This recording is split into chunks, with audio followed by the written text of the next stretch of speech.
Se ela é para nós o princípio basilar que nos leva ao entendimento, por que a Bíblia tem tido tanto descrédito nos últimos dias? Ninguém pode reclamar, meus irmãos, que não se adaptou à última versão bíblica. Ele é o livro mais publicado desde o início da sua tradução.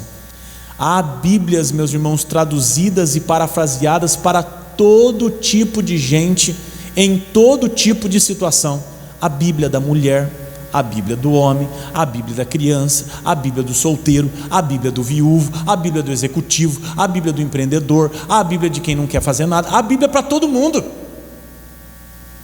Tem Bíblia com capa de soldado, tem Bíblia com capa de couro, tem Bíblia com capa de luxo, tem Bíblia com capa de brochura, tem Bíblia com capa à prova de água, tem Bíblia de todo gosto. Tem Bíblia no celular, tem Bíblia no iPad, tem Bíblia no iPhone, tem Bíblia no smartphone, tem Bíblia de papel, tem Bíblia em braille, tem Bíblia para todo gosto. Mas se ela se tornou tão acessível, por que ao mesmo tempo ela se tornou tão distante de nós? Isso é o que acresce os desvios que a igreja tem tomado nos últimos dias. Nós precisamos lembrar que qualquer doutrina que esteja desviada ou não fundamentada nas Sagradas Escrituras não deve acrescentar em nós nenhum tipo de paixão. Eu não sou um crente muito antigo, meus irmãos. Tem 20 anos que eu me converti. E eu me converti aos meus 10 anos. Não se assuste, meus irmãos, eu tenho 30 anos mesmo, verdade, meus irmãos, é o trabalho na roça que me deixou cansado. Mas os mais vividos, os mais experientes, se assim eu posso dizer, vão lembrar, meus irmãos, de uma época onde existia uma unção do dente de ouro. Não sei se vocês lembram, mas eu lembro de pessoas que falam sobre isso, vigílias, Dora?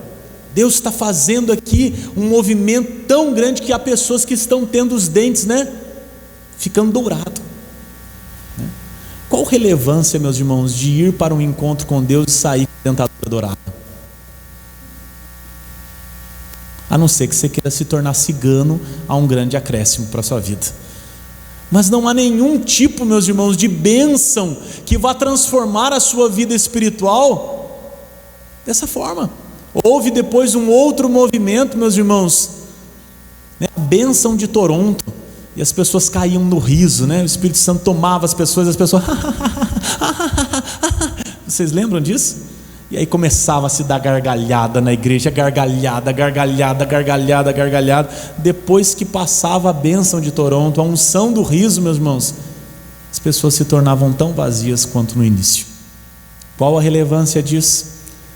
A relevância é que nós nos enchemos no escopo da vida cristã de coisas que estão distantes das Sagradas Escrituras. Nós somos aqueles que fomos chamados de evangélicos porque o movimento que protestou com Martinho Lutero, posteriormente ao chegar aqui, se tornou um movimento que olhava para os evangelhos e, portanto, dizer: estes que olham aos evangelhos se tornaram os evangélicos.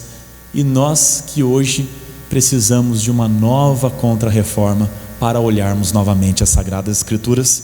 Nós não podemos esquecer que a palavra de Deus, ela é inspirada, inerrante, infalível e altamente suficiente. Não se torna anacrônica e de geração em geração se contextualiza, alcançando os nossos corações. Sua origem nunca será humana, ela sempre será divina, e na vanguarda do tempo ela nunca ficará desatualizada.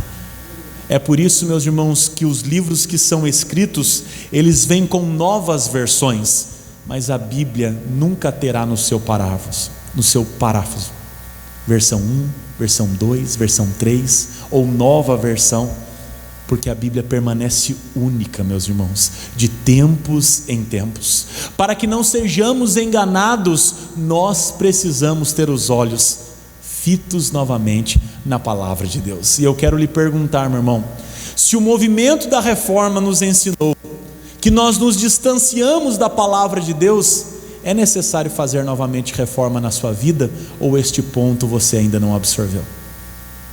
Você está como aquele que precisa ouvir que você se distanciou das Sagradas Escrituras, ou Deus continua tendo voz na sua casa?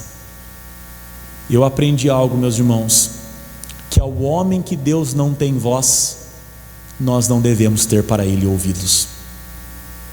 Se Deus não tem voz dentro de você, você não deve ter ouvido para isso. Deus ainda tem voz dentro da sua casa?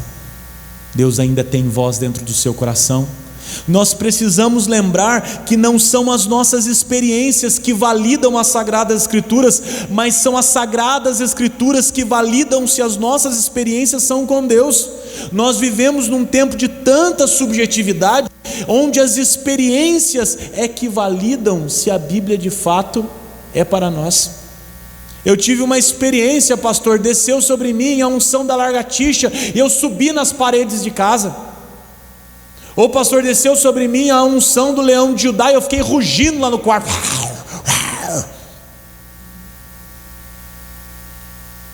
Isso é bíblico?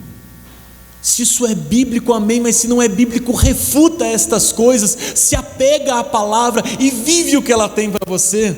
A Bíblia, meu irmão, ela é mais atual do que o jornal que será lançado amanhã pela manhã. Essa frase não é minha, meus irmãos, mas é de um homem que exponencialmente se tornou o maior pregador do século XX. Você precisa lembrar que a Bíblia é inerrante no seu conteúdo, é infalível nas suas profecias e é suficiente no seu propósito. Não precisamos nem podemos acrescentar então a nossa experiência à Bíblia, nem as tradições da igreja devem alterar as Sagradas Escrituras. Se a Bíblia diz não, eu devo dizer não. Naquilo que a Bíblia se divorciou, não deve ser a minha vontade que vai casar-se. Se a Bíblia diz, meus irmãos, que o nosso único suficiente é Jesus Cristo, e Ele é o mediador entre os homens e Deus, eu não creio, meus irmãos, que há outro intercessor que seja Jesus Cristo. Eu não preciso de outro intercessor que leve a minha voz diante de Deus, porque a Bíblia diz que o único intercessor aos homens é Jesus. Se a Bíblia diz que ao homem cabe morrer uma só vez e tendo ele morrido apresentar-se ao Senhor, eu não creio na reencarnação, a não ser naquela que será me dada após o juízo final no meu corpo glorificado, mas eu não virei à terra novamente depois que aqui eu fechar os olhos. Eu não creio em nenhuma doutrina que seja contrária às Sagradas Escrituras, mesmo que essa doutrina faça chover milagres no meu quintal. A Bíblia diz, meus irmãos, que mesmo que um anjo venha e profetize algo contrário às Sagradas Escrituras, tenha ela por anátema, tenha ela por loucura. A Bíblia é o nosso livro infalível, ela é a palavra de Deus. Eu lembro de um cântico que eu aprendi quando criança na igreja: a Bíblia é a palavra de Deus, o livro incomparável, só ela tem o caminho do céu, que livro incomparável eu achei. Nós nos perdemos na vida cristã porque estamos andando sem a nossa bússola. O nosso guia sempre será as Sagradas Escrituras, é ela quem valida as nossas experiências. Em segundo lugar, um princípio que a reforma nos ensina é somente a fé. A nossa salvação, ela é instrumentalizada pela fé que temos em Cristo Jesus e não pelas obras. É por isso que nós não podemos crer que são as obras que levam à salvação, mas é a fé em Cristo Jesus, que mediante a morte do Senhor, sua salvação vicária, foi quem nos trouxe salvação para todos nós. Há uma doutrina espírita, meus irmãos, que ensina que quanto mais o homem fizer boas obras, mais ele se aproximará da luz. Eu digo para você, meus irmãos, que todos podem fazer boas obras, mesmo estando envolvidos com íntimas e precárias intenções. Não são as obras que nos salvam, mas quem nos salva é Cristo Jesus, e isso só pode ser dado ao crente mediante a sua fé. É por isso que o apóstolo Paulo declara: pela graça sois salvos. Jesus nos salvou, não há indulgência que compre a salvação. Lutero se revolta porque os homens compravam a bênção do perdão. Alguém de muitas posses poderia entregar um dinheiro à igreja e dizer: ó, durante 5 anos, tudo que eu fizer que vá contra as Sagradas Escrituras já está perdoado. Nós precisamos lembrar que esse presente nos foi dado pela graça de Deus. A graça é um presente que é dado para alguém que não merece. A fé, meus irmãos, é a mão do mendigo recebendo o presente do rei. A salvação é o presente que ele nos deu. Deus olhou na lata de lixo e resolveu nos tirar de lá. Nós não merecíamos, mas ainda assim Ele nos fez merecedores em Cristo Jesus. Por isso não é pelas obras. Alguém diz: eu não mato, eu não roubo, não faço mal a ninguém, por isso eu vou herdar a salvação. A obra da salvação, ela vem pela fé em Cristo Jesus. É porque eu creio em Cristo que me salvou na cruz do Calvário, e é isso que testifica a obra da salvação na minha vida.